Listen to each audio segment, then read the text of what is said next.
Donc, bonsoir à toutes et à tous, et bonsoir aux internautes. Tout d'abord, merci à Gérard pour cette invitation à venir exposer ici au Collège de France. Donc, je vais vous parler ce soir donc, de vérification formelle, puisque c'est le thème du cours cette année, et plus spécifiquement en fait, de protocoles cryptographiques.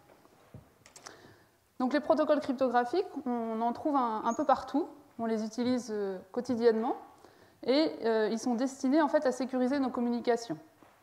Donc, à la fois, donc, par exemple, pour s'authentifier sur un service de banque en ligne, pour assurer la confidentialité de nos données bancaires lors d'un achat sur Internet, également pour protéger nos données personnelles, donc par exemple notre anonymat lors d'une procédure de vote électronique.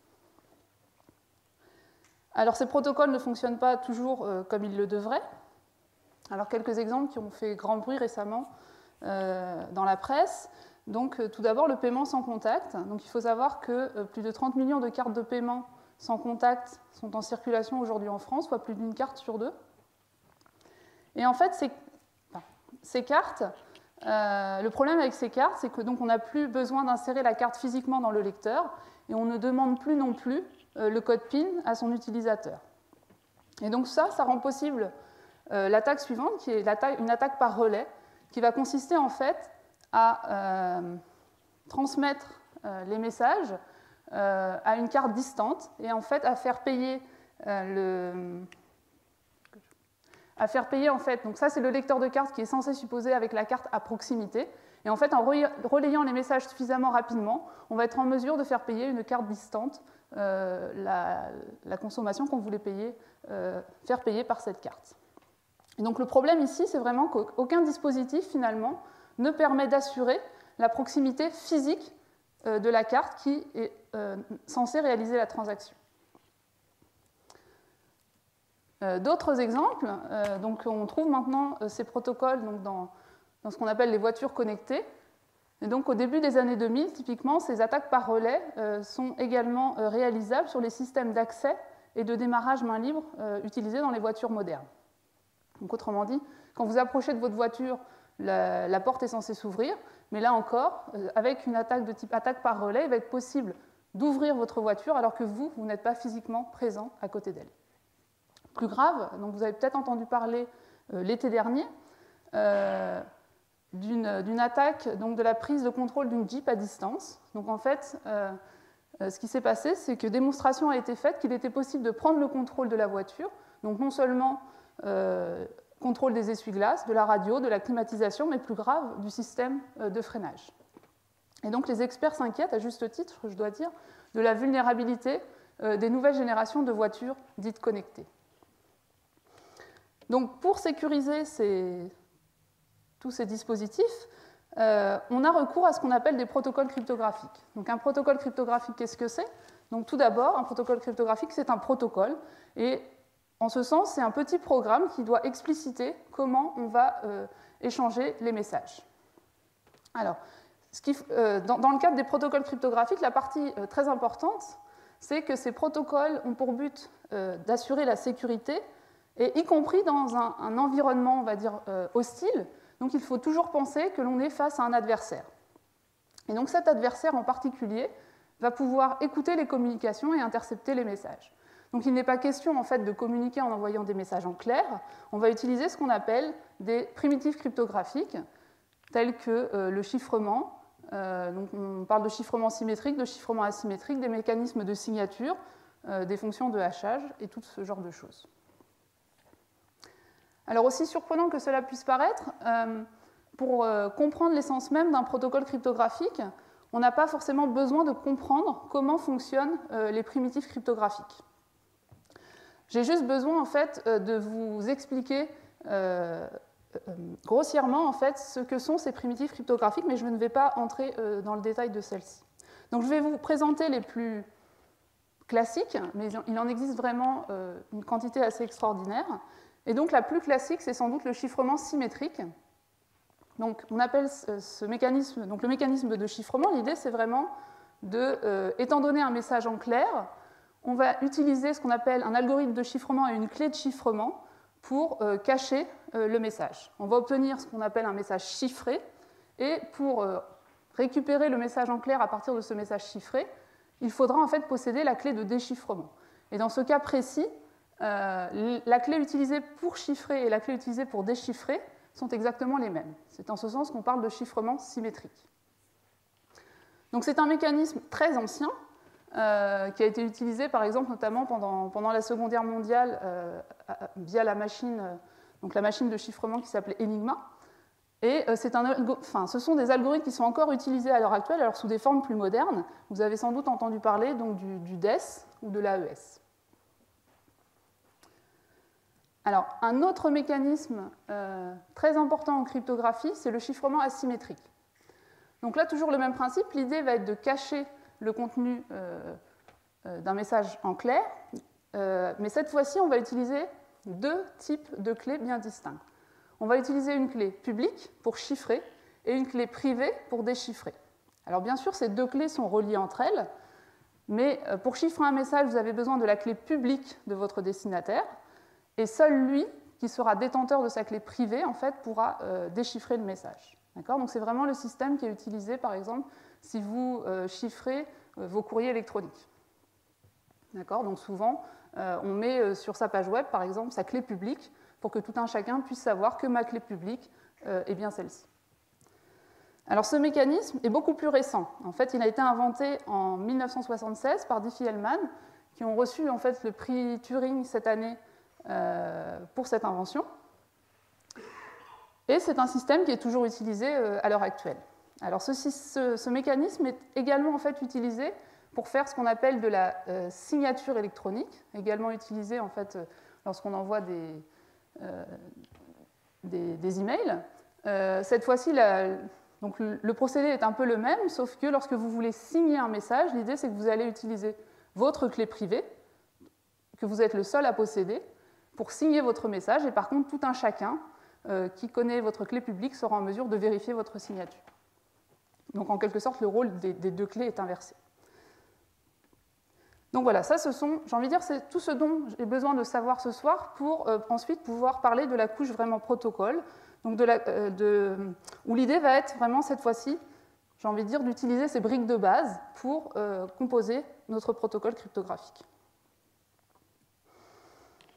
Alors, je vais prendre un petit exemple. Donc, c'est une version simplifiée d'un protocole connu sous le nom de protocole de Denning-Seiko. Et le but de ce protocole, en fait, c'est d'établir une clé secrète partagée entre Alice et Bob. Alors, pour ce faire, on va supposer que Alice et Bob disposent tous les deux d'une paire de clés privées-publiques. Et on peut supposer qu'ils ont un certain nombre de données confidentielles à s'échanger et que pour des raisons d'efficacité, ils préfèrent commencer par établir une clé symétrique et chiffrer la suite de leur conversation avec cette clé symétrique. Alors, ce qui se passe ici, donc on a, que fait Alice finalement? Alice va générer une clé, KAB, elle va signer cette clé avec sa clé privée, donc seule Alice est vraiment capable de réaliser cette opération, et elle va chiffrer le tout, donc avec du chiffrement ici asymétrique, avec la clé publique de Bob, et elle va envoyer ce message à Bob. Bob, à la réception de ce message, va être le seul finalement à pouvoir déchiffrer ce message, puisqu'il est le seul à connaître sa clé privée, va récupérer cette signature et en extraire la clé KAB, et donc il va pouvoir par la suite utiliser cette clé KAB pour communiquer de façon sécurisée avec Alice. Alors en fait, j'ai pris cet exemple. Est-ce un bon protocole d'établissement de clés? Pas du tout. Et même si on a l'impression finalement que seul Bob est en mesure de récupérer cette clé et qu'il est convaincu que cette clé a bien été créée par Alice puisqu'elle est signée par Alice, on a oublié en fait de considérer un attaquant qui est plutôt malin et qui fait la chose suivante. Donc imaginons, et c'est tout à fait possible, que Alice utilise aussi ce protocole pour communiquer avec une autre personne. Donc ici, c'est une personne que j'ai notée C. Donc le protocole commence ainsi. Donc Alice génère une clé, signe, chiffre le tout et envoie ce message à l'agent C. Quand l'agent C reçoit ce message, qu'est-ce qu'il fait? Il déchiffre, il récupère cette signature et il récupère également cette clé. À partir de là, cet agent C, s'il s'avère que cet agent est malhonnête, il va pouvoir en fait utiliser les messages ainsi récupérés, en particulier cette signature, pour maintenant se faire passer pour Alice auprès de Bob. Autrement dit, il va prendre cette signature, appliquer l'algorithme de chiffrement avec la clé publique de Bob et envoyer ce message à Bob. Et donc Bob va finalement recevoir un message, le déchiffrer, voir qu'il est signé par Alice et se dire « Ah, je vais utiliser cette clé pour communiquer de façon sécurisée avec Alice ». Or, on voit ici qu'il n'en est rien, puisque cette clé, en fait, elle est connue. Déjà, Alice n'a jamais demandé à communiquer avec Bob, première chose, donc il y a un problème d'authentification. Et de plus, cette clé, en fait, elle est connue de notre agent malhonnête. Donc ce n'est pas une bonne clé pour communiquer de façon sécurisée. Alors, vous voyez ici que dans l'attaque que je vous ai montrée, finalement, je n'ai pas eu besoin de casser les mécanismes, les algorithmes de chiffrement. L'attaque, en fait, ici, est qualifiée d'attaque logique. Et en fait, ces attaques sont présentes dans de nombreux protocoles utilisés à l'heure actuelle. Donc, un exemple dont on a déjà parlé ici, c'est un protocole, donc, le protocole que vous utilisez dès que vous faites des connexions HTTPS, a été montré vulnérable à une attaque du type homme du milieu, qui est vraiment une attaque purement logique, qui permet en fait de faire revivre un vieux mode de chiffrement, et donc de monter une attaque sur vos communications qui sont censées être sécurisées. Un autre exemple, toujours d'attaque logique, c'est une attaque sur le passeport électronique, et en particulier sur la version française en fait, du passeport électronique, où je reviendrai un peu plus tard dans cet exposé sur cette attaque, où en fait, des messages d'erreur trop précis permettent de tracer le porteur d'un tel passeport. Alors pour justement détecter ces attaques logiques, plutôt pour prouver l'absence de failles logiques sur ces protocoles, comment procède-t-on? Alors, ce n'est pas différent de ce point de vue de la vérification de programme en général. L'idée est qu'on va avoir deux grandes étapes. Une première tâche qui va être la partie modélisation. Il va falloir représenter de façon rigoureuse toutes les données de notre problème. Et dans un second temps, on va mettre au point des algorithmes de vérification. Donc, dans notre cas précis ici, on va devoir modéliser d'une part ce qu'est un protocole. Donc, on va voir comment on fait cela. On va également devoir modéliser ce qu'est un protocole sûr. Donc, autrement dit, on va devoir modéliser la propriété de sécurité que le protocole est censé satisfaire. Et pour le domaine précis que je considère, en fait, un point très important, c'est l'adversaire. Donc il va falloir qu'on modélise notre adversaire, qu'on définisse exactement quels sont les pouvoirs de cet adversaire, puisque le but quand même d'un protocole, c'est de satisfaire sa propriété de sécurité, quel que soit le comportement de l'adversaire au cours de l'exécution de ce protocole. Donc, tout d'abord, la modélisation. Alors, je dirais qu'il y a évidemment plusieurs modèles qui existent pour réaliser ce travail. Je dirais qu'il existe en fait deux grandes familles de modèles. Donc, évidemment, ces modèles ont chacun leurs avantages et leurs inconvénients. Donc, un premier type de modèle, c'est les modèles dits calculatoires, qui représentent, j'ai envie de dire, assez précisément le problème, donc en particulier les messages et l'adversaire. Donc, typiquement, dans ce genre de modèle, les messages sont vraiment sont des suites de bits, en fait, comme dans la réalité. Les messages, c'est quoi? C'est une suite de 0 et de 1. L'adversaire est également relativement puissant. La contrepartie, c'est que manipuler ce genre de modèle s'avère difficile, et donc on est souvent amené à faire des preuves manuelles, longues et relativement difficiles. Et en fait, il n'est pas rare de faire une preuve manuelle, de trouver une erreur dans cette preuve quelques années plus tard, et donc de proposer un patch. Donc, et aussi la contrepartie, c'est que puisque les preuves sont difficiles à faire, souvent on se contente d'analyser des scénarios relativement simples. Alors un autre modèle, c'est le modèle que je vais vous présenter aujourd'hui, c'est le modèle dit symbolique. Donc il existe aussi différentes variantes, mais l'idée principale, c'est que les messages et l'adversaire vont être représentés d'une façon plutôt abstraite. Mais en contrepartie, on va pouvoir faire de la vérification automatique sur ce modèle. Alors, j'ai envie de dire que depuis une quinzaine d'années maintenant, en fait, ces deux modèles, pourtant très différents, se sont un peu rapprochés et de nombreux résultats ont permis en fait donc de rapprocher ces deux modèles et en quelque sorte d'avoir le meilleur des deux mondes. Autrement dit, sous certaines hypothèses, donc je ne vais pas expliciter là maintenant, il est possible de faire le raisonnement dans un modèle symbolique avec des techniques automatiques et d'obtenir au final des garanties fortes de sécurité dans le modèle calculatoire qui est le modèle par prédilection des cryptographes.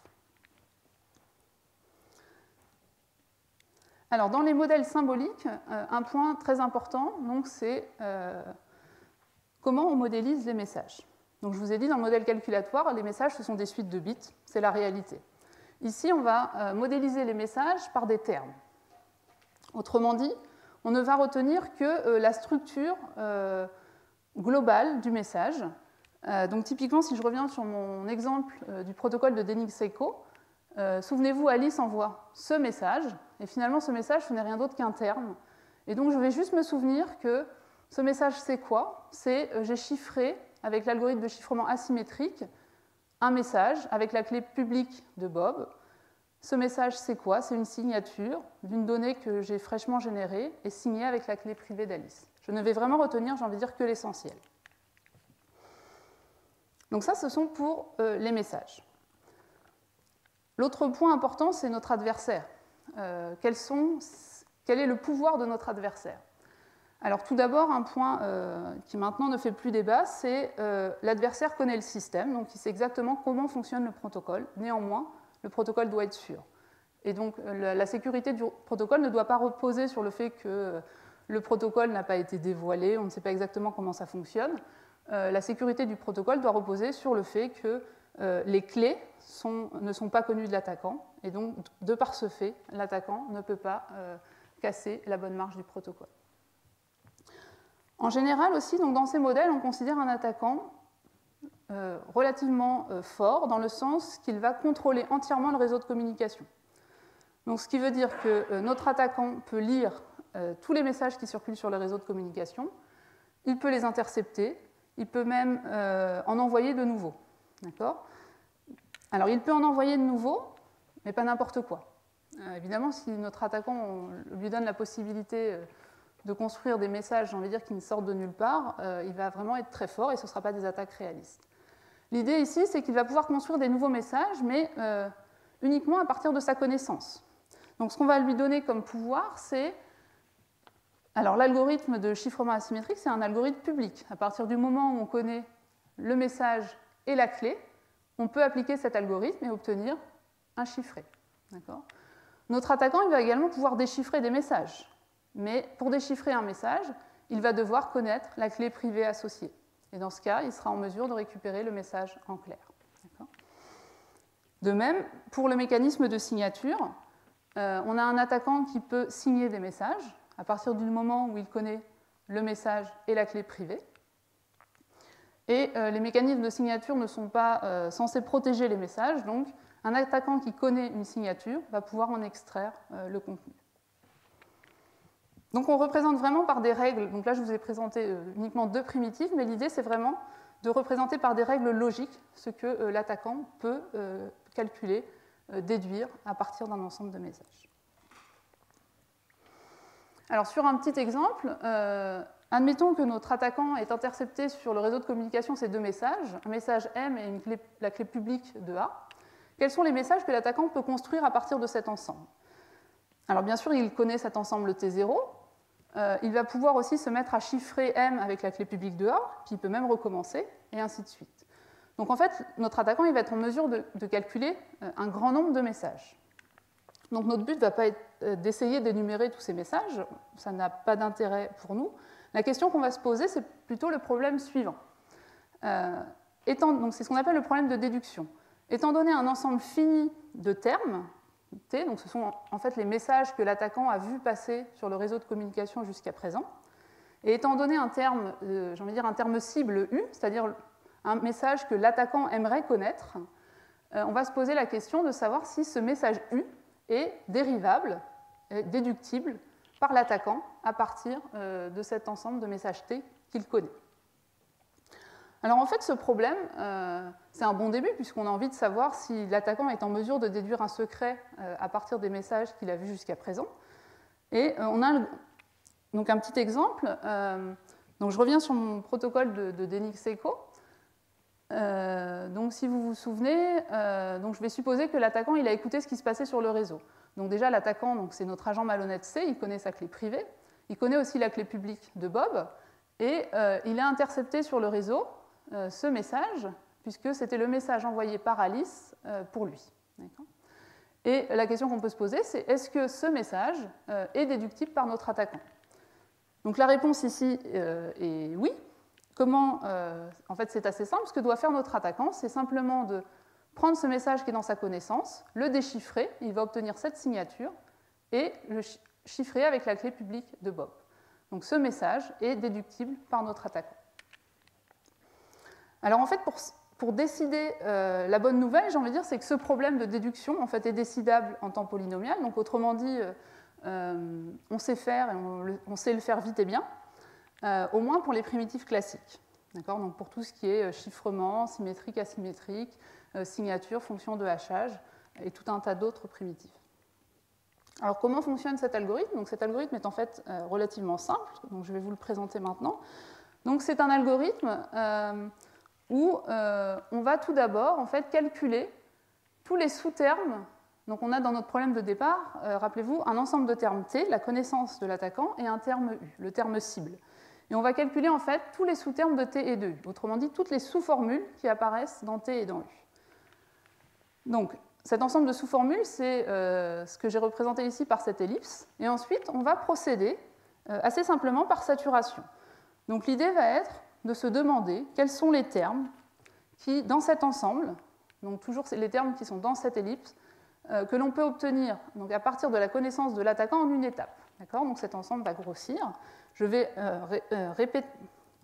répéter cette opération et en ajoutant systématiquement tous les sous-termes déductibles en une étape à partir de mon ensemble courant. Et à un moment, cet ensemble va saturer.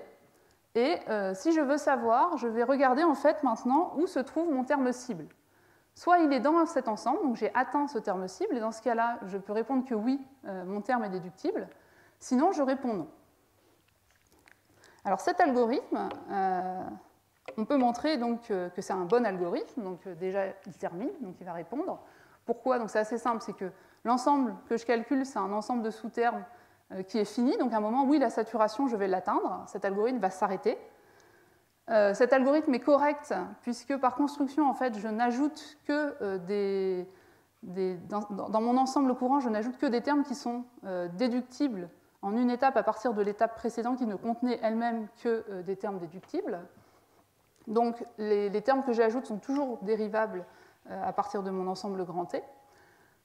Alors pour la complétude, c'est un peu plus difficile. Autrement dit, la complétude dit que si U est dérivable à partir de T, alors je vais le trouver. Donc là, mon algorithme va le trouver. Et en fait, cette propriété de complétude repose sur une propriété de localité que l'on peut prouver ici, en tout cas assez facilement sur le système d'inférence, le système de règles que je vous ai donné pour modéliser chiffrement asymétrique et signature. L'idée est que si U est dérivable à partir de T, évidemment j'ai plein de façons potentiellement de dériver U à partir de T. L'arbre qui témoigne de ce fait n'est pas unique, mais je sais en fait qu'il en existe un qui a une bonne propriété, un qui est, on dit, local, c'est une dérivation dont tous les nœuds sont finalement étiquetés par des sous-termes de T et de U.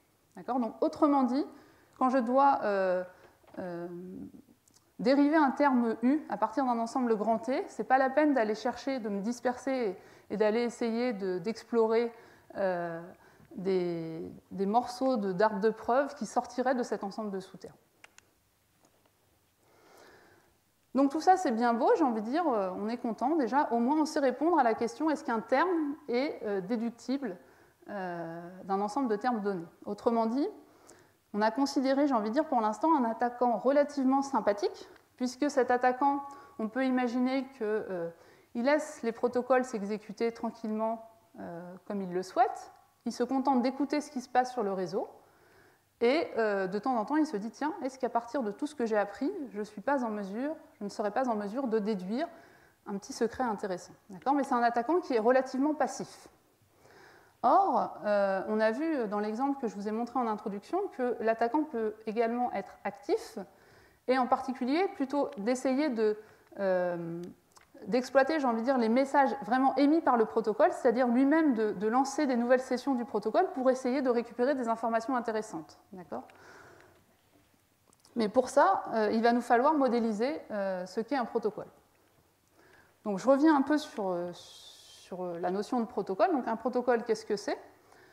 Alors de façon un peu plus précise, je vais dire ici qu'un protocole, c'est finalement une liste d'instructions. Et donc je vais me limiter. Alors on considère en général des modèles assez riches, et en particulier des algèbres de processus du type pi-calcul, et j'ai envie de dire des algèbres de processus plus riches que le pi-calcul parce qu'on a besoin, et c'est primordial ici, de bien modéliser les messages échangés. Donc ce n'est pas suffisant pour nous de se contenter de modéliser des données atomiques, on a vraiment besoin de cette notion de terme.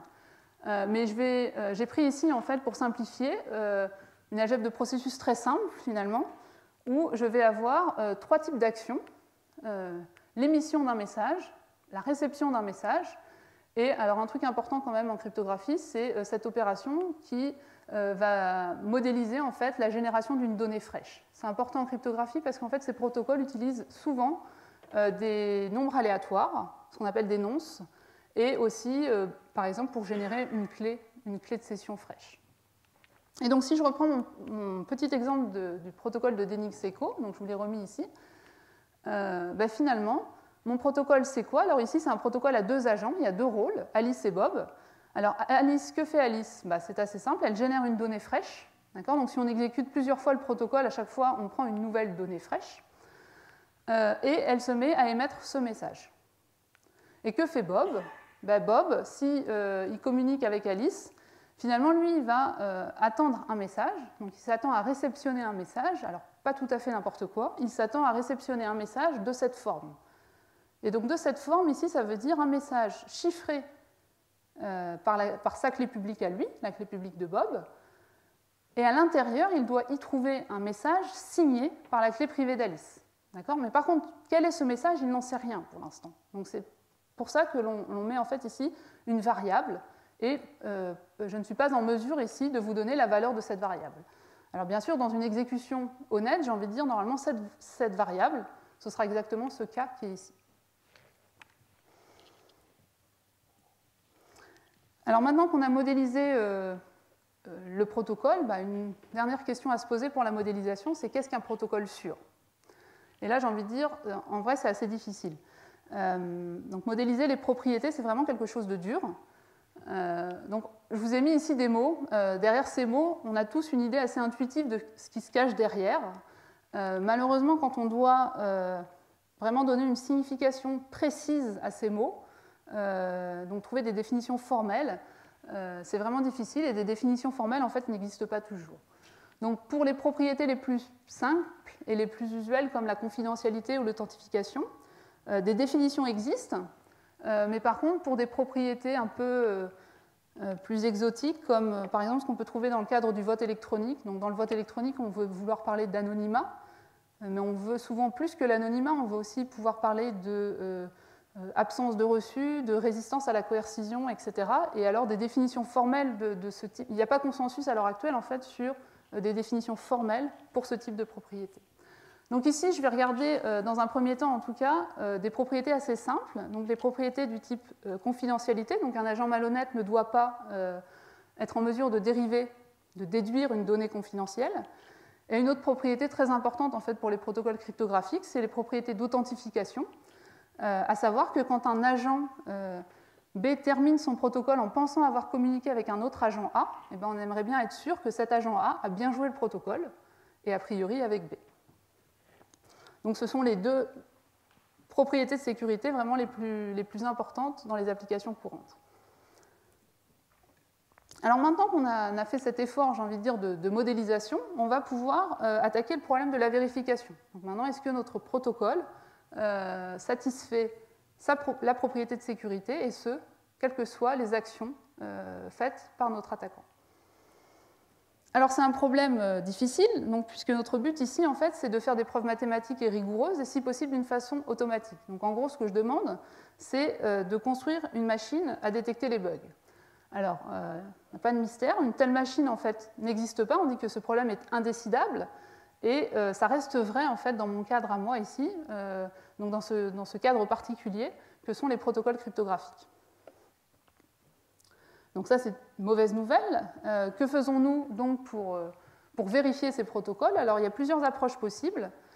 Un premier type d'approche, c'est de développer des procédures approchées pour faire de la preuve de protocole. Donc typiquement, il y a un outil qui existe, qui s'appelle l'outil ProVerif, qui est développé par Bruno Blanchet et qui est basé sur la résolution de clauses de Horn.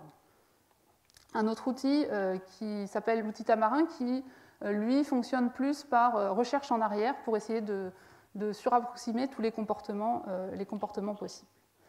Donc je ne vais pas vous parler de ces approches-là aujourd'hui, je vais plutôt me concentrer sur des procédures que je dirais plutôt dédiées à la recherche d'attaques, et en particulier à deux types de procédures relativement différentes. Donc la première, c'est une procédure basée sur l'utilisation des SAT solvers. Donc ça, c'est pour faire quelques révisions par rapport au cours d'il y a 3 semaines. Et je vais vous présenter également une autre approche qui est plus dédiée vraiment à la vérification de protocoles cryptographiques, qui est une approche basée sur la résolution de systèmes de contraintes. Et donc en fait, ces procédures, donc je dis qu'elles sont dédiées à la recherche d'attaques, en fait, on sait faire quand même mieux que ça, on sait qu'elles sont complètes, c'est-à-dire qu'on ne manque pas d'attaques pour certaines classes de protocoles et de scénarios. Donc je vais essayer de vous expliquer tout ça dans la suite. Alors tout d'abord, quelques rappels sur les solvers SAT, pour ceux qui auraient raté la séance du 16 mars. Donc, un solver SAT, c'est quoi? C'est un programme qui décide automatiquement si une formule de logique propositionnelle est satisfaisable. Donc, je vous mets un petit exemple ici, tout simple. Bien sûr, les solvers SAT savent faire des formules beaucoup plus grosses que ça. Donc ici, j'ai juste 3 variables propositionnelles, x1, x2, x3, et cette formule est bien satisfaisable. Une valuation possible, en fait, c'est de mettre x2 et x3 à vrai, et en fait, la valeur de x1, ici, on s'en moque. Donc cette formule est satisfaisable, et l'idée, en fait, derrière la vérification de protocoles à l'aide de solver SAT, elle est assez générique, c'est de, tout d'abord, transformer notre problème en une instance de SAT, et ensuite faire appel à des solvers SAT, comme Minisat, Glucose, pour terminer le travail. Alors j'ai envie de dire que la difficulté ici, c'est que le problème de la vérification de protocole, il est à première vue assez loin du problème SAT, en particulier parce que mes protocoles, ils manipulent des messages, et qu'on a vu que l'attaquant, il peut a priori construire des messages de taille arbitraire. Et donc représenter à l'aide de variables propositionnelles tous ces messages que je ne suis pas en mesure de lister, ça paraît un peu difficile. Alors, pour utiliser des SAT solvers pour faire de la vérification de protocoles, donc la technique existe, a été implémentée dans l'outil SATMC, on fait quelques hypothèses. Donc tout d'abord, une hypothèse qui est une hypothèse de typage. Alors c'est une hypothèse relativement forte, qui n'est pas toujours très réaliste, mais l'idée c'est que les messages reçus vont devoir respecter précisément le format attendu. Et en particulier, donc, si je reprends mon petit exemple de DNX-Seiko, je vous avais mis une variable x qui pouvait a priori prendre toutes les valeurs possibles et des termes arbitrairement gros. Dans ce type d'approche, on va dire, non, x c'est forcément une donnée atomique. Et je ne vais regarder que ces comportements-là. Ensuite, une deuxième hypothèse importante, c'est que je vais regarder en fait des scénarios de longueur bornée. Donc je vais plutôt me poser la question de est-ce qu'il existe une attaque en cas étape. Et à partir de là, donc je vais borner vraiment le nombre d'exécutions de mon protocole, donc le nombre d'étapes que mon protocole va réaliser. Et à partir de là, en fait, je vais pouvoir réaliser un codage SAT relativement naïf, en fait, où je vais pouvoir coder une variable propositionnelle par fait et par étape, et générer une formule SAT très grosse que je vais pouvoir donner à mes SAT solvers. Alors, dans l'outil SATMC, ce qui est fait, c'est quelque chose d'un peu plus subtil que ça, puisque quand même on obtiendrait des très grosses formules. Et en plus, donc ce qu'on peut voir en fait dans la vérification de protocole, c'est on va pouvoir d'abord, dans un premier temps, faire un calcul en fait, grossier des états accessibles, et on va utiliser pour cela des techniques utilisées en planification. Et l'idée, c'est vraiment en fait, de faire un calcul grossier, surapproximatif, pour voir quels sont en fait, les termes et les faits accessibles dans le système. Et l'objectif en fait, de cette première étape, qui est relativement rapide, c'est de limiter ensuite le nombre de variables propositionnelles qu'on va regarder. C'est-à-dire qu'on sait que si on n'explore pas telle ou telle partie du système, ça ne sert à rien finalement de générer les variables propositionnelles correspondantes et la formule SAT qui parle de cette partie du système. Donc une fois que ce calcul grossier va être fait, on va pouvoir écrire la formule SAT en codant précisément le problème, mais uniquement sur la partie des variables propositionnelles qui nous intéressent, et faire appel à ces SAT solvers. Donc cette technique a été implémentée dans l'outil SATMC, et en particulier a permis de découvrir, par exemple, une attaque sur un protocole que vous utilisez. Donc l'attaque a été corrigée depuis, mais c'est un protocole utilisé dans les applications Google. Et en particulier, cette attaque donne la possibilité de vous connecter en fait, à un agent malveillant de se connecter à vos comptes, Gmail, Google Calendar ou autre. Et l'attaque en fait, est relativement subtile. L'idée, c'est que l'agent malhonnête il doit d'abord créer une application malhonnête, mais puisque cette application, elle peut être intéressante, vous pouvez décider de vous y connecter. Et une fois que vous êtes connecté à cette application, l'agent malhonnête va être en mesure de récupérer des certificats et tout ce qui est nécessaire en fait, pour se connecter à vos autres comptes. Donc c'est un problème d'authentification qui a été corrigé en fait, depuis. Donc ça, c'est pour la partie utilisation de SAT Solver. Donc c'est une des techniques possibles. Donc, une autre technique dont je veux parler ce soir, c'est l'approche par résolution de contraintes. Donc, je vous ai dit que dans l'approche SAT, donc des hypothèses étaient nécessaires, et en particulier cette hypothèse de typage fort, où j'ai décidé à l'avance que, certes, j'avais un attaquant très puissant, mais pour telle et telle partie du protocole, il n'allait pas pouvoir y mettre les messages qu'il souhaitait. Donc, autrement dit, j'ai restreint un peu le pouvoir de mon attaquant, et je ne suis pas sûre de... Peut-être que je rate des attaques en faisant ce genre de raisonnement. Donc là, l'idée, ça va être de ne pas prendre ce genre de restrictions, et donc de laisser notre attaquant pouvoir construire des messages arbitraires, pour peu que ça lui soit utile. Alors, bien sûr, je ne vais pas m'amuser à essayer d'énumérer en fait, tout ce qui se passe, puisqu'on a vu que notre attaquant pouvait construire des tas de messages, donc ce n'est pas une bonne idée. Ce que je vais faire, c'est vraiment une exploration symbolique des traces possibles de mon système. Donc, autrement dit, je vais laisser un peu dans les traces les variables. Je ne vais pas essayer de les instancier tout de suite. Donc, je vais représenter l'infinité des exécutions possibles par un nombre fini de systèmes de contraintes. Donc ça, je vais vous expliquer juste après. Et la deuxième étape, en fait, ce sera finalement de décider si ces systèmes de contraintes admettent des solutions. Et chaque fois que je trouverai qu'un système de contraintes admet une solution, derrière, ça voudra dire que ce scénario, en fait, correspond à une attaque sur mon protocole. Donc comment ça se passe ? Donc je vais considérer un protocole et je vais me donner une suite d'actions. Donc je vais considérer une suite finie d'actions. Donc ici typiquement des réceptions et des émissions de messages. Et j'attire votre attention sur le fait qu'ici, UI et VI sont des termes qui peuvent contenir des variables. Et donc ce que je vais construire à partir de cette séquence d'actions, c'est le système de contraintes suivant. Donc c'est assez simple, en fait, j'ai un attaquant pour lequel je vais supposer qu'il a une certaine connaissance initiale, donc ici ce que j'ai noté T0, et on va regarder la première action, c'est une réception. Une réception de quoi ? D'un message de la forme U1. Donc je vais me demander, en fait, est-ce que l'attaquant sait construire un message de cette forme à partir de sa connaissance initiale ? D'accord ? Une fois qu'il aura construit ce message, le protocole va donc avancer, et donc, prochaine étape, l'émission d'un message. Donc l'émission d'un message, ça veut tout de suite dire, en fait, augmentation de la connaissance de l'attaquant. L'attaquant a appris de nouvelles choses, d'accord ? Et étape suivante, ici, réception d'un nouveau message. Donc est-ce que mon attaquant va être en mesure de calculer un message de cette forme, comme attendu par le protocole, et ainsi de suite. Et à la fin, j'ai donc un attaquant qui a toujours sa connaissance initiale, qui a appris également un certain nombre de nouveaux messages, et je vais me demander si cet attaquant est en mesure de déduire, donc pour une propriété de confidentialité, est-ce qu'il est en mesure de déduire le secret S. Et donc, une fois que j'ai fait cette traduction relativement simple, l'idée, c'est de se demander si ce système de contraintes admet une solution. Donc, une solution, c'est quoi? C'est une substitution, donc c'est vraiment donner une valeur à chacune des variables qui apparaissent dans le système pour faire en sorte que le terme obtenu à droite soit déductible à partir de ce qui est à gauche. Et ça pour chacune des contraintes.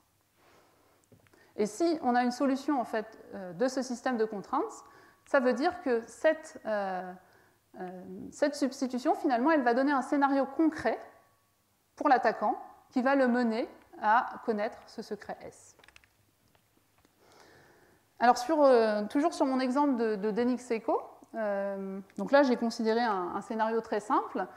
C'est un scénario où, alors, qu'est-ce que j'ai pris Alice qui communique avec C, notre agent malhonnête, et puis j'ai considéré le rôle de Bob qui s'attend à recevoir un message d'Alice.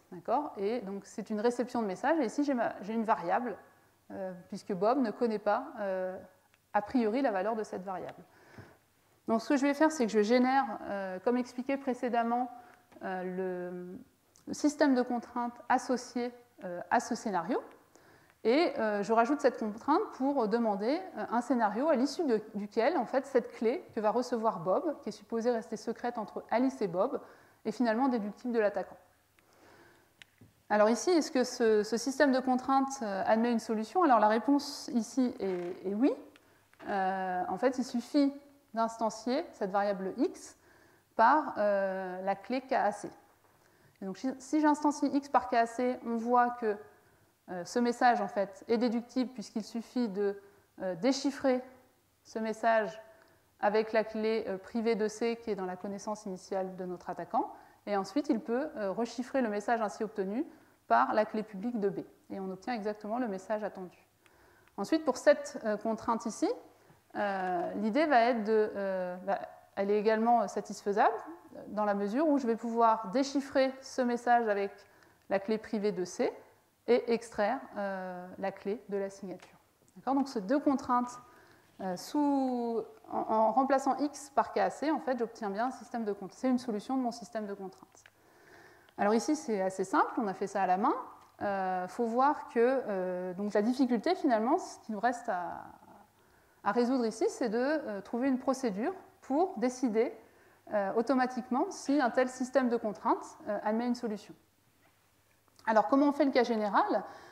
L'idée du cas général, c'est vraiment, étant donné un système de contraintes, on va regarder pour simplifier ce système de contraintes jusqu'à l'obtention de systèmes dont la satisfaisabilité est trivialement décidable. Et donc, ces systèmes pour lesquels la satisfaisabilité est trivialement décidable, c'est ce qu'on appelle des formes résolues. Donc, c'est des systèmes de contraintes qui ont la particularité d'avoir des variables, en fait, ici à droite. Et alors, ces systèmes sont satisfaisables puisqu'il va suffire en fait, d'instancier toutes ces variables par un terme U0 qui est dans la connaissance de l'attaquant. Et donc, forcément, tous ces termes seront déductibles de la connaissance de l'attaquant. Donc ça, c'est l'objectif. C'est vraiment, on a un système de contraintes tout à fait général et c'est de le manipuler pour obtenir soit que le système, c'est sûr, il n'a pas de solution, soit d'aller vers une forme résolue. Et donc pour ça, on a mis au point un ensemble de règles de simplification, donc de l'ordre d'une dizaine de règles. Donc je vais juste vous en présenter deux ici, pour vous montrer un tout petit peu comment ça marche. Donc l'idée, c'est, quand on a un système de contraintes, donc on peut imaginer qu'il y a plein de contraintes de déduction, et qu'on a une contrainte de ce type à résoudre. Une possibilité, c'est de se dire que pour déduire ce terme, qu'a pu faire notre attaquant? En fait, il peut se contenter de déduire le message en clair et d'essayer de déduire la clé. Et donc, bien entendu, s'il arrive à déduire ces deux morceaux, cela lui donnera un moyen de construire ce message chiffré. Une autre règle, c'est toujours même situation, j'ai un système de contraintes et une contrainte de déduction ici à satisfaire. Et mon attaquant doit déduire un certain chiffrement. Alors une autre possibilité, plutôt que d'essayer de décomposer ce terme, c'est de se demander si on n'a pas quelque chose dans notre connaissance T qui pourrait faire l'affaire. Alors qui pourrait faire l'affaire, ça veut dire soit le terme lui-même, ce qui est parfait, soit quelque chose en fait assez proche et qui peut s'unifier avec ce terme. Et dans ce cas, ce qu'on va faire, c'est qu'on va calculer en fait une substitution, donc un unificateur qui va rendre égaux ces deux termes, donc le terme ici et un terme t qui se trouve dans la connaissance de l'attaquant, et on va continuer en fait à simplifier notre système ainsi obtenu. Donc l'idée de la procédure de résolution de contraintes qui a été mise au point, c'est vraiment on a un système de contraintes tout à fait général, et on va appliquer ces règles de façon non déterministe et obtenir un arbre de cette forme, et on va regarder ensuite, on va s'arrêter chaque fois que soit on trouve que le système est il n'a trivialement pas de solution, c'est plus possible, soit on a une forme résolue. Et donc chaque fois qu'on va obtenir finalement une feuille avec une forme résolue, cela va donner une substitution, et si on la remonte sur le système de départ, en fait, ça va nous décrire une attaque sur le protocole. Donc cette technique a été en particulier implémentée dans un outil qui s'appelle OFMC et qui est disponible en ligne et qui permet de résoudre ce genre de problème et qui, quand il trouve une attaque, en fait, vous dessine, j'ai envie de dire, vous reconstitue l'attaque pour vous expliquer ce que l'attaquant doit faire. Alors dans les minutes qui me restent, je vais revenir, comme promis, j'ai envie de dire, sur le passeport électronique. Donc tout d'abord, quelques mots sur ce passeport électronique. Donc un passeport électronique, qu'est-ce que c'est? C'est juste un passeport avec une puce RFID à l'intérieur. Il faut savoir qu'ils sont délivrés en France en fait, depuis 2006. La puce RFID, en fait, elle permet de stocker tout un tas d'informations.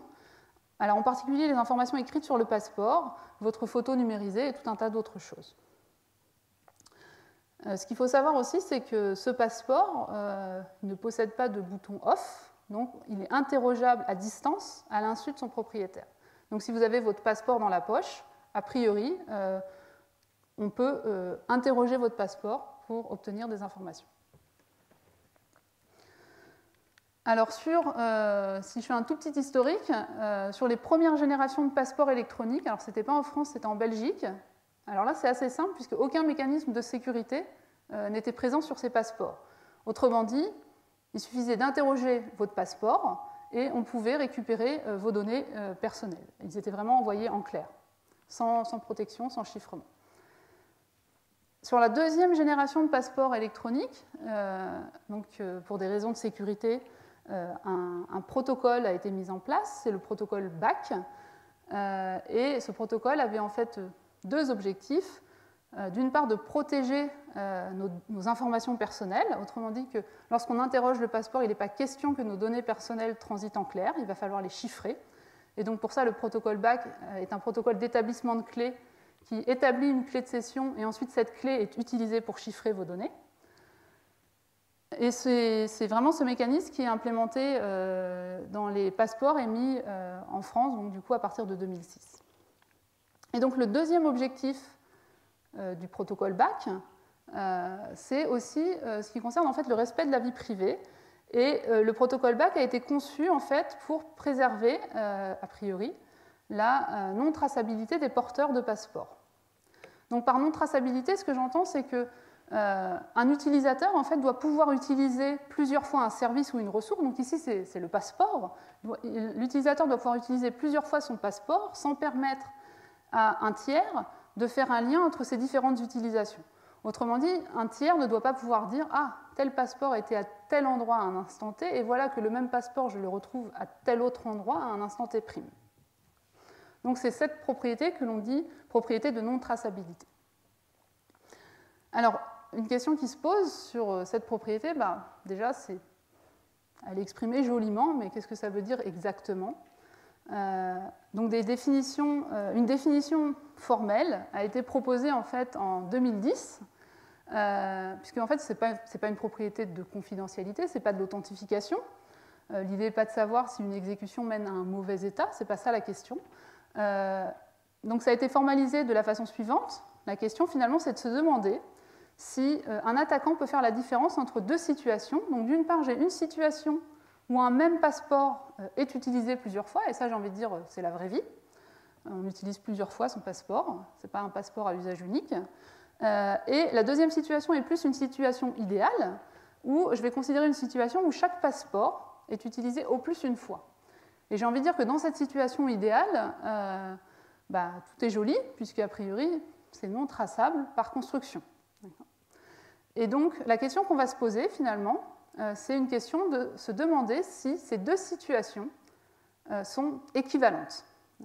Et donc, c'est une notion d'équivalence qui a été définie formellement, qui se rapproche un peu de la notion de bissimulation dont Gérard a parlé tout à l'heure. Et là, de nouveau, en fait, les outils que l'on avait jusqu'à présent pour décider des propriétés de confidentialité et d'authentification ne sont pas à même de vérifier ce genre de propriétés. Alors, néanmoins, on a travaillé, on a pu étendre la procédure que je vous ai montrée, qui est basée sur la résolution de contraintes, pour décider des propriétés donc, du type équivalence, comme la propriété de non-traçabilité. Et là, l'idée, grossièrement, c'est vraiment de toujours faire une exploration symbolique de l'ensemble des traces, sauf que cette fois-ci, je n'ai pas un système, mais deux.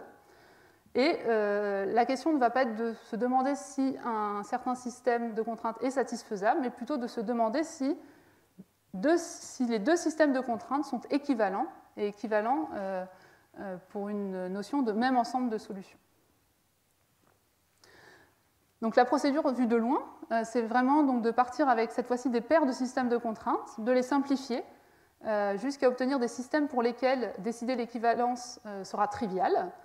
Et une fois ces systèmes obtenus, on va pouvoir se contenter de regarder en fait, ce qui se passe aux feuilles de cet arbre.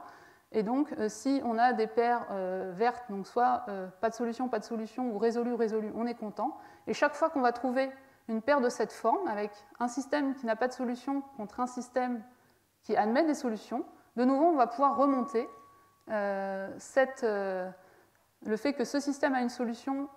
On va pouvoir remonter ça sur une solution du système de départ et sur une attaque sur le protocole de départ. Alors cette procédure a été implémentée par un de mes étudiants, donc Vincent Cheval, dans un outil qui est disponible en ligne qui s'appelle apt. Et cet outil permet, entre autres, de trouver cette attaque sur le passeport français. Donc le passeport français est traçable. L'attaque, donc je vais vous l'expliquer brièvement. Donc, le protocole BAC qui est utilisé dans les passeports est un protocole qui a pour but d'établir une clé de session. Au cours de ce protocole, il y a un message qui est émis par le lecteur, qui est le message suivant. Donc, c'est un message qui comporte un chiffrement par une clé en fait, qui est une clé propre au passeport. Et à côté, on a ce qu'on appelle un MAC, et c'est un Message Authentication Code, dont le but est d'assurer l'intégrité du chiffrement qui est ici. Donc ce message, on va supposer un attaquant en fait, qui il est à l'aéroport, Alice est à l'aéroport avec son passeport, elle utilise son passeport, le protocole BAC se déclenche, et notre attaquant va simplement mémoriser le message émis par le lecteur au moment où Alice utilise son passeport. Donc ce que c'est notre attaquant, c'est qu'il a récupéré un message, il n'est pas en mesure de le déchiffrer, il n'est pas du tout en mesure de comprendre ce message, mais il va simplement le mémoriser et il sait que c'est un message qui a été émis pour le passeport d'Alice.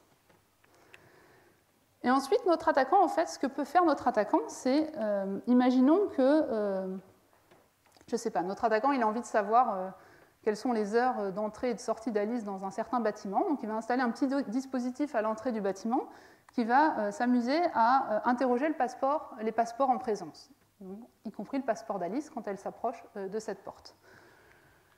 Donc ce que va faire l'attaquant, c'est que systématiquement quand il voit un passeport, il va l'interroger. Le passeport n'est jamais sur off, donc le passeport répond. Le passeport répond en suivant le protocole. Donc la première étape du protocole BAC, c'est d'envoyer un nombre aléatoire. Donc le passeport va envoyer un nombre aléatoire. L'attaquant le récupère. Et l'attaquant, en fait, ensuite, il va se contenter de émettre le message qu'il aura mémorisé précédemment. Il ne sait pas ce que ce message veut dire. Il se contente de l'envoyer. Et là, le protocole BAC, j'ai envie de dire, est relativement bien fait, à savoir que ce message ne va pas être accepté par le passeport, puisqu'il s'agit d'un vieux message, et en aucun cas ce message va contenir le nonce fraîchement généré par le passeport précédemment, vu que c'est un vieux message. Mais là où le passeport français est mal fait, c'est qu'il est un peu trop bavard. Alors, le passeport, en fait, à la réception de ce message, va d'abord vérifier. Il a deux choses à vérifier, en fait, le passeport. Première chose, c'est l'intégrité, en reconstituant ce MAC, donc en appliquant l'algorithme de MAC avec la clé qu'il connaît sur la première partie du message, pour vérifier que l'intégrité du message est changée. Ça, c'est la première chose que le passeport doit faire. Et la deuxième chose, c'est si cette opération réussit, ensuite, il va ouvrir le chiffrement avec sa clé pour récupérer le nombre aléatoire ici et vérifier que ça correspond au nom qu'il avait engendré précédemment. Donc ce sont les deux opérations que le passeport a à faire. Donc le passeport, il peut se passer quoi? Il peut se passer qu'il échoue à la première opération. C'est-à-dire qu'il échoue au moment de la vérification de ce code d'intégrité. Et dans ce cas-là, en fait, l'erreur qui est envoyée, c'est une erreur type MAC-erreur.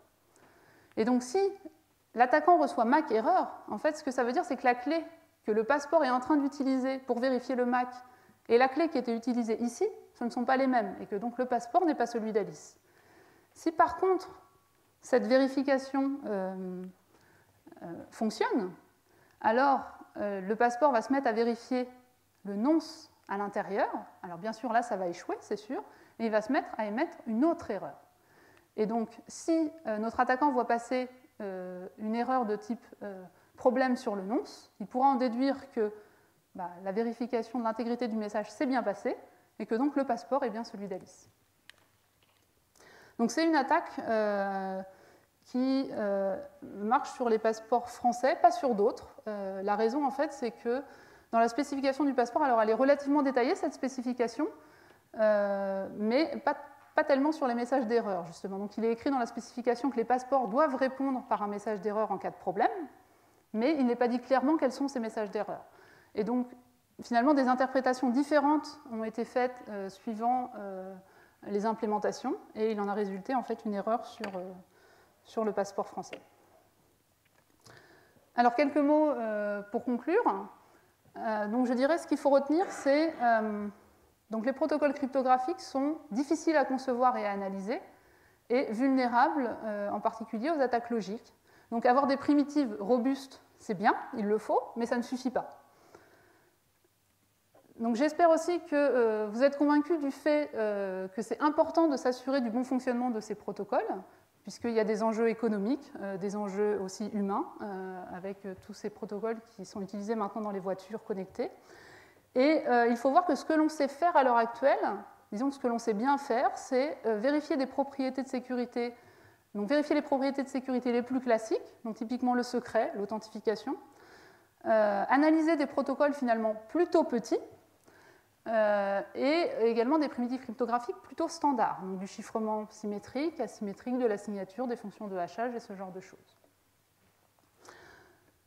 Alors au vu des applications qui voient le jour à l'heure actuelle, j'ai envie de dire que ce n'est pas suffisant, en particulier puisqu'on a de nouvelles applications, en particulier pour faire du vote électronique, du paiement sans contact et autres. On a tout un tas d'autres objectifs de sécurité à satisfaire, comme l'anonymat, la non-traçabilité, assurer la proximité physique de la carte de paiement près de son lecteur, etc. Pour assurer ces nouveaux objectifs de sécurité, il s'avère que les protocoles qui sont créés, en fait, utilisent finalement des primitives cryptographiques de plus en plus complexes. Donc moi, je vous ai parlé de chiffrement symétrique, asymétrique, mais alors assez souvent dans les protocoles de vote électronique, on va faire appel à du chiffrement homomorphe, ou on va faire appel à des signatures en aveugle. Donc c'est des mécanismes de chiffrement et de signature, mais avec des propriétés supplémentaires.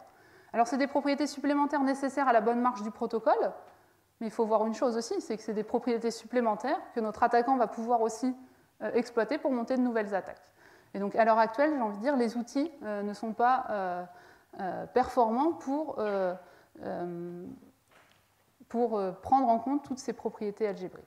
Et il y a un autre problème, en fait, c'est celui du passage à l'échelle, à savoir que c'est vrai que les protocoles cryptographiques sont des programmes plutôt petits, donc de ce point de vue-là, j'ai envie de dire, on a de la chance, mais il faut voir aussi qu'une même application, en général, elle est généralement composée de plusieurs protocoles. Donc moi, je vous ai parlé d'un protocole dans le passeport électronique, en vrai, c'est plutôt une dizaine de petits protocoles de ce genre, on peut avoir espoir de les vérifier un à un séparément, et néanmoins, quand on les met ensemble, découvrir des erreurs.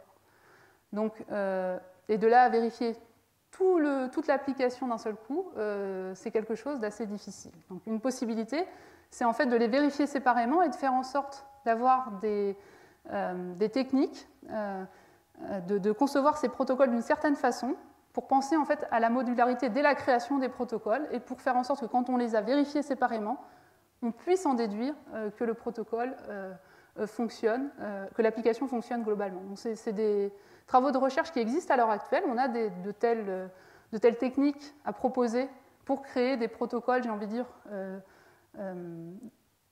pour laquelle la vérification modulaire fonctionne. Malheureusement, en général, ce n'est jamais le genre de technique qui est implémenté dans les applications parce qu'on va nous dire non, pour des raisons d'efficacité, on va enlever ce petit bout, on va enlever cette chose, et à la fin, on se retrouve avec un protocole où on doit vérifier d'un seul coup, en fait, que l'ensemble du protocole fonctionne. Donc voilà, merci.